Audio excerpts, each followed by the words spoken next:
खबर है कि अब बाड़मेर जैसलमेर सीट पर बाबा की एंट्री होने वाली है। बागेश्वर धाम के पीठाधीश्वर पंडित धीरेन्द्र कृष्ण शास्त्री को मैदान में उतारने की तैयारी है। इसके साथ ही बीजेपी इस सीट पर प्रधानमंत्री मोदी और स्मृति ईरानी को भी प्रचार के लिए लाएगी।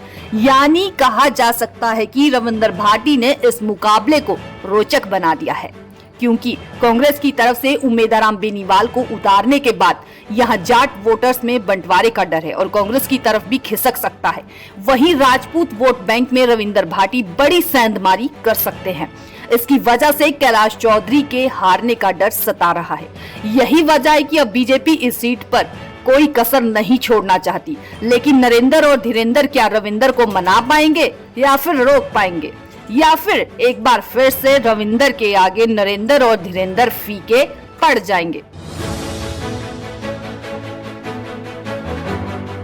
खबर है कि अब बाड़मेर जैसलमेर सीट पर बाबा की एंट्री होने वाली है। बागेश्वर धाम के पीठाधीश्वर पंडित धीरेन्द्र कृष्ण शास्त्री को मैदान में उतारने की तैयारी है। इसके साथ ही बीजेपी इस सीट पर प्रधानमंत्री मोदी और स्मृति ईरानी को भी प्रचार के लिए लाएगी। यानी कहा जा सकता है कि रविंदर भाटी ने इस मुकाबले को रोचक बना दिया है, क्योंकि कांग्रेस की तरफ से उम्मीदवार बेनीवाल को उतारने के बाद यहां जाट वोटर्स में बंटवारे का डर है और कांग्रेस की तरफ भी खिसक सकता है। वहीं राजपूत वोट बैंक में रविंदर भाटी बड़ी सेंधमारी कर सकते हैं। इसकी वजह से कैलाश चौधरी के हारने का डर सता रहा है।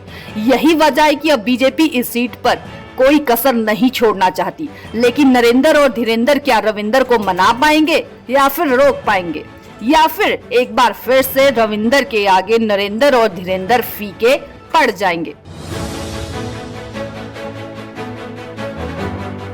खबर है कि अब बाड़मेर जैसलमेर सीट पर बाबा की एंट्री होने वाली है। बागेश्वर धाम के पीठाधीश्वर पंडित धीरेन्द्र कृष्ण शास्त्री को मैदान में उतारने की तैयारी है। इसके साथ ही बीजेपी इस सीट पर प्रधानमंत्री मोदी और स्मृति ईरानी को भी प्रचार के लिए लाएगी। यानी कहा जा सकता है कि रविंदर भाटी ने इस मुकाबले को रोचक बना दिया है, क्योंकि कांग्रेस की तरफ से उम्मीदवार बेनीवाल को उतारने के बाद यहां जाट वोटर्स में बंटवारे का डर है और कांग्रेस की तरफ भी खिसक सकता है।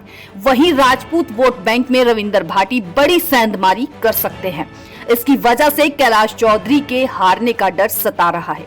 यही वजह है कि अब बीजेपी इस सीट पर कोई कसर नहीं छोड़ना चाहती, लेकिन नरेंद्र और धीरेन्द्र क्या रविंदर को मना पाएंगे या फिर रोक पाएंगे, या फिर एक बार फिर से रविंदर के आगे नरेंद्र और धीरेन्द्र फीके पड़ जाएंगे।